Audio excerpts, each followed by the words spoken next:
listen to the weeds that are growing on your farm. They are telling you something. When you have open land, it's the same thing as having an open wound on your body. That opens up a wound for infection. The infection on the land is the weed growth. If we can fix the soil, we can stop the weeds. Good morning, folks, and welcome back to the Stoney Ridge Farm channel. Today is going to be a pasturology lesson. We're going to be talking about cattle. We're going to be talking about livestock. We're going to be talking about chickens. We're going to be talking about what I do and what I've been doing over the past few years to help build the soil on the Stoney Ridge Farm without paying the fertilizer man. This is inexpensive farming. This is what I do, and I think you guys can learn something from this. This is regenerative farming. This is building soil, not spreading N, P, and K out on your land and making your land dependent upon chemical fertilizers. Hey guys, welcome back to the Stoney Ridge Farm. This is a first-generation farm here in the foothills of the Blue Ridge Mountains of North Carolina. Where I am currently standing 8 years ago was a stand of really bad timber. It was pine trees and they were falling all over each other. It was little bitty trees about like this. And what happened here was a clear cut on the timber. Now, I know you guys think about deforestation. We're gonna talk about a lot of stuff right now. I know people think deforestation, you're taking away those trees produce oxygen. The grass produces more oxygen and more biomass than any forest ever thought about doing. We're not talking about cutting the rainforest down in South America or somewhere else. We're talking about taking back old farmland. This used to be old tobacco land, and the land here in the Piedmont region and foothills region of North Carolina is arguably some of the most horrible, poor soil in our continental United States. You would think that places like the Grand Canyon or places like Moab, Utah, Canyonlands National Park, you would think that places like this would be the most eroded soil anywhere in the country. But the reality is over farming in this region of North Carolina, Southwest Virginia, South Carolina, the Piedmont and foothills region is an inherent problem. All of our topsoil is gone. I did soil tests on my property, and we're going to be doing more soil tests coming up this year. We just limed the pastures for the first time ever. What I've been trying to do is heal the land with the animals, okay? We've been mimicking what the great herds of bison used to do back eons ago for centuries of time that have gone by to build topsoil like our breadbasket in the Midwest, okay? You guys have topsoil out there. You go out to Missouri, you guys have topsoil in most places. You go out to the breadbasket of the US, and what happened was those great herds of bison traveled all over and decimated every place that they went. But what did they leave behind? They left behind pH neutral, fairly pH neutral manure, and also dead animals, and also urine. So the deal here with our soil is it's been over-farmed. If you've bought a piece of property or you have a farm and you have soils that are very poor, this might apply to you. We have a very low pH here. Our pH of our soil is 4.0. pH is so extremely important to grow anything, to grow the human body, to grow these animals. pH is super important. The pH of the thing that comes out of the butt of these animals is nearly pH neutral. It's about 7.25 to 7.45. That is a little bit basic, and that is what helps to bring the pH of our soil up. If you want to accelerate that pH balance, you put down lime. That's what you do around here. If you've got really basic soils, you're gonna have to put down something else. I really don't know how to advise you on that, but a lot of places out west have very basic soils. Here in North Carolina and most parts of the country, farm country, we have very acidic soil. The more you farm it, the more acidic it gets. The more the land becomes dependent on chemical means, the more acidic it gets. The less topsoil you have, the more acidic it gets. So the pH here was about 4. We spread lime this fall. We're gonna be spreading lime again in the spring. We're also spreading what I call that good old butt fertilizer. So throughout this pasture, you will see manure pats, and there are thousands of manure pats out here. Here's what I've been doing And people have really attacked me for it. They've told me, you need to spread this fertilizer, you need to put this chemical down, you need to spray this, you need to do that, you need to do this. When the reality is, what we need to think about is keeping the ground covered. Keeping the ground covered and building soil and building biomass. Dirt is dirt. This isn't dirt. This is soil. Dirt, sand, that is dirt, okay? That is devoid of microbial life. This is soil, and it's a living thing, just like the animals. They are living things. They have microbes all over them. You have microbes all over them, and the soil has microbes all over them. Well, what happens when you go in the shower and you wash with some good old Dial soap or some good old really harsh soap? It kills those microbes. It washes that normal flora off of your body, and normal flora is what makes us flourish. It's the normal stuff that's in the air, that's on our skin, that surrounds us, that helps protect us from illness. Normal flora in soil is important. And when we get out here and we spread chemical fertilizers, we see an immediate response. Bam, we got green grass, right? Okay, what happens is that is basically just putting an extreme amount of nutrient on your soil, and it's decimating the microbe population. Before we had chemical fertilizers, before World War I and World War II, all this came about with the weapons industry with World War I and World War II. That's when we decided that our soil was a mechanical thing, just like we've decided in Western medicine that our bodies are a mechanical thing. So we've got high blood pressure, we need to take a pill. We are obese, we need a shot to lose weight. No, we need good fresh air, we need good exercise, we need to get out of that cubicle. The human body is not made to sit in one spot. Even a chair is horrible for your back and horrible for your body. Getting out and getting exercise, exercising your body, exercising the land, it's all very, very important, guys. And when we tend to ignore that, and we bring about the idea that this is a mechanized system, it's simply wrong. It's simply wrong. So out here on the land, we have put down hay in the wintertime, and this is an intensive paddock right here. This intense paddock is filled with manure because the manure comes out of the butts of those cows. Those cows are big fermentation tanks. So we destroy the soil with fertilizer, we build the soil with manure. So after the cows have been on this section of land, and I've rolled out about 30 hay bales on this section. We're on about an acre section. This is the most intense section of land that I am doing this year, aside from another ridge over here where I'll be unrolling around 100 bales throughout the winter time. What we're doing here is putting down a mat to cover the soil. You got to think about soil as a living thing. You got to think about the sun as something that destroys life. The sun will build life, it will build grass, it will use chlorophyll in these plants to build root structure and to build soil, but it also will destroy microbial life on bare soil. So what we're trying to do is provide cover for this bare soil. So the cows have been out here and we've been hopscotching them back and forth from paddock to paddock. There's one right down there, and there's one right up here. There's one behind you and another one over here. We're hopscotching them back and forth, back and forth, back and forth. And in the wintertime, there's no grass growing. There's no green structure out here growing, but the root systems are continuing to work. So as the soil gets more and more manure, more and more nutrient, more and more microbe, it gets wetter and wetter, it retains moisture better, and next year we will have a better crop of grass, and in subsequent years. So it takes a couple, 2 to 3 years for you to really see the results of unrolling hay. I'm about 4 years into production, and I did this over on the other side of the farm. We run too many cows on our land. Too many, okay? So I have somewhere in the neighborhood of 65 acres of fenced land, and we're running around 50 cows. 50 cows. We earned a profit with that.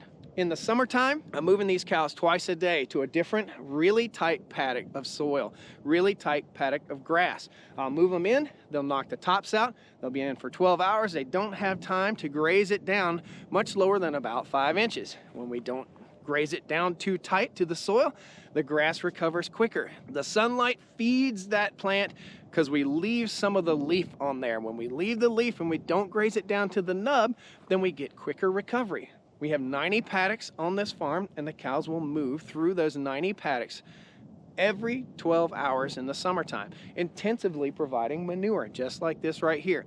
So we're mimicking the summertime with hay in the wintertime. Now, as you look out across this field, you'll see these cows are lounging. They're chilling out, they eat, and then they lay down and they ruminate, meaning they burp up. They're little fermentation tanks, right? So they have a multi-chambered stomach, so they'll chew, chew, chew, and it's amazing that anything can eat grass and grow that fat, but they'll chew, chew, chew, chew, chew, burp, chew, chew, chew, chew, chew, swallow, burp, chew, chew, chew, swallow, burp, digest, and out the butt of that cow from the fermentation tank comes this wonderful product we call manure. Does it stink out here? No. Should a farm stink? No. If a farm is doing it right and it's not overstocked and it's not putting too much pressure on the land, on the soil, or on the air, it shouldn't stink. When you drive by a farm that stinks, there is a problem. There's a problem, guys. So what we're gonna do here in just a second is we're gonna move the cows down the hill right here. This paddock right here is an intensively grazed winter paddock, meaning rolling hay out and putting a manure pat basically every 2 to 3 feet. After this sits over the winter, the soil will freeze, the soil will thaw, the manure pats will freeze, the manure pats will thaw. Sometimes we bring in chickens and let them scratch through the manure pats, but most of the time we use a tractor and a mechanical way. So we take a drag harrow and we drag all these manure pats out. The hay that I've unrolled on the land needs to rot. It needs to rot over the winter. Once that hay rots and begins to break down, that builds humus, and humus builds soil, and that keeps you out of the fertilizer guy's office, okay? Are you following me here? So this is regenerative farming. I've got to feed my cows hay in winter. Virtually everyone has to feed their cows hay in the wintertime. Why not take that hay, put it out on the land, out on the bare spots, and heal it? We use a machine called the Greg Judy Bale Unroller. The Greg Judy Bale Unroller is one of the most instrumental wintertime pasture management tools that we have. I'll post a link. It's greenpasturesfarm.net. Tell Greg I sent you over there. I don't get a kickback. I don't get anything. I think it's great, and I want to heal our planet. That's what this is about. So we'll unroll hay in the wintertime like this, intensively, to help cover the land and to help build topsoil and to keep us from having to go and buy fertilizer. It takes about 2 years for this to really set in. Once it's set in, this pasture will grow. This pasture will thrive. It will continue to thrive for years and years and years and years with these intensive grazing practices. Guys, it's super important that we think about soil not as a mechanical thing. We think about our bodies not as a mechanical thing. This is not a mechanical thing. You just can't come out here and spread chemical fertilizers and expect your soil to continue to produce. We are thinking 5 years ahead, just like they had to think back in the 1800s, before we squandered our topsoils and had to move further west to the breadbasket of our country. It's super important, guys, and I hope you enjoyed this video. Again, intensive paddock management. Put them on the worst spot on the farm and feed them heavily. Confine them to that spot. Don't make a mud hole. Don't let the cows eat out of a hay ring. If you put your hay in a hay ring, that compacts soil. How does it compact soil? Let's talk about that. So you got a great big hay ring. If you guys don't know what it is, it's a ring that you drop a hay bale over into. Well, how are you gonna get that bale in? You're gonna drive an 8,000-pound tractor across soft, mushy winter pastures. What does that do? What have we found out? That compacts soil. If you put a rut in this pasture, it will be here for 20 years if you don't fix it. What does that tell you?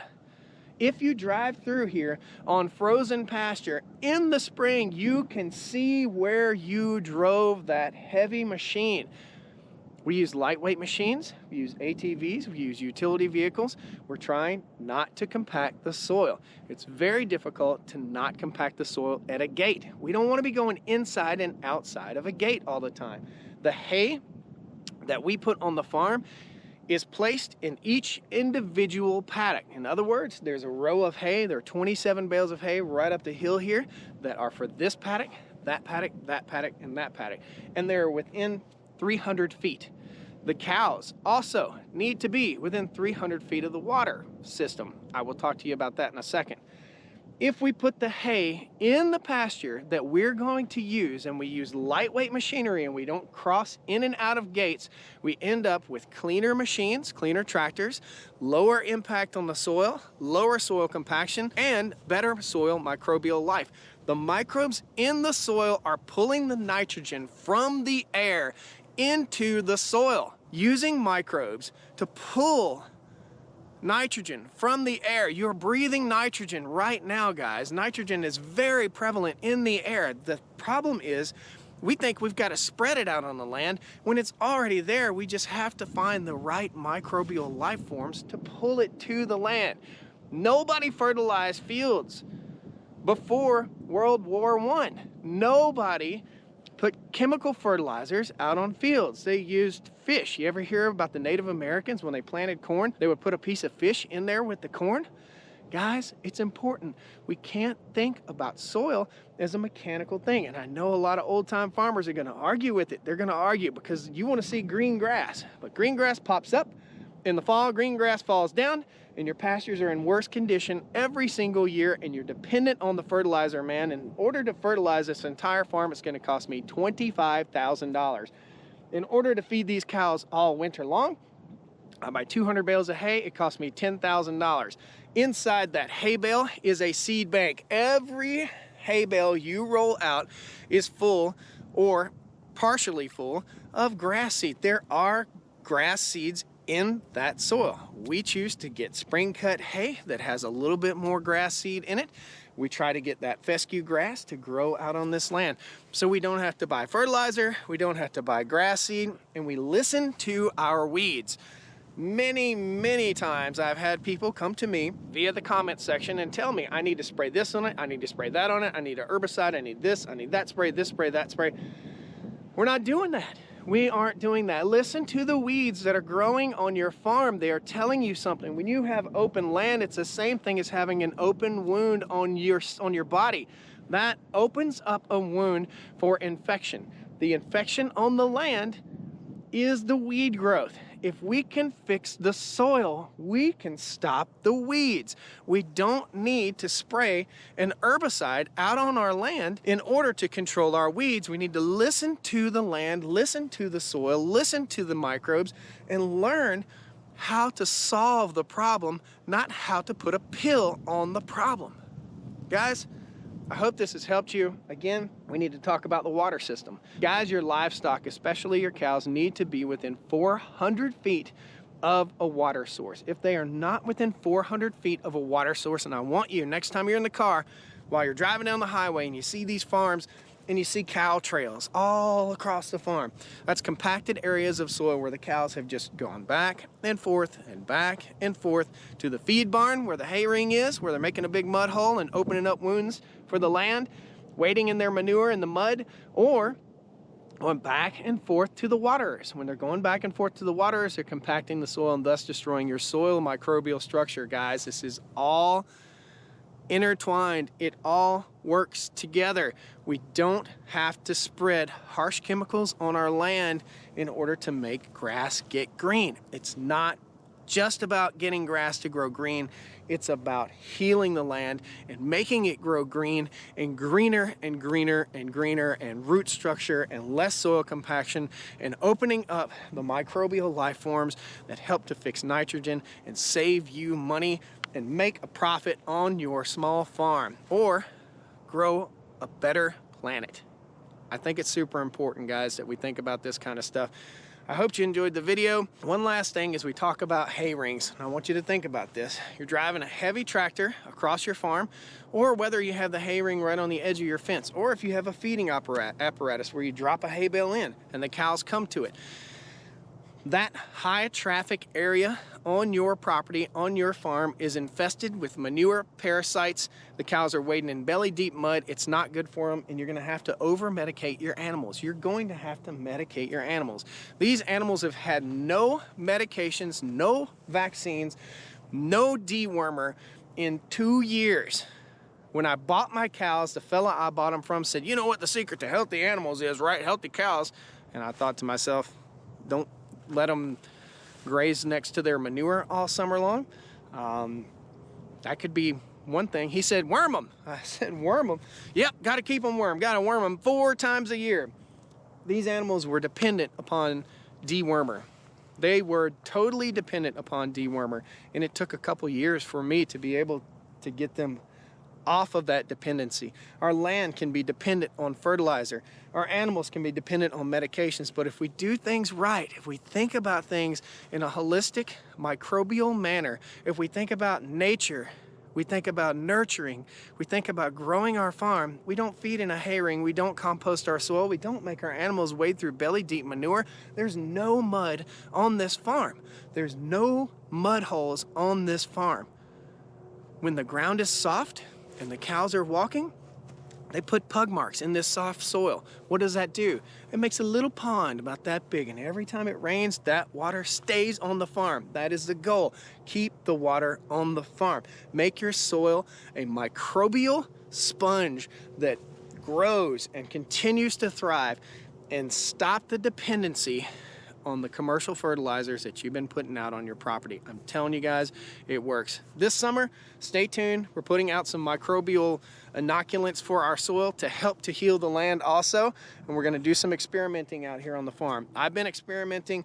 Having this channel, being able to make content for social media has afforded me the opportunity to test my land, to test different ideas without worrying about earning a profit from the farm.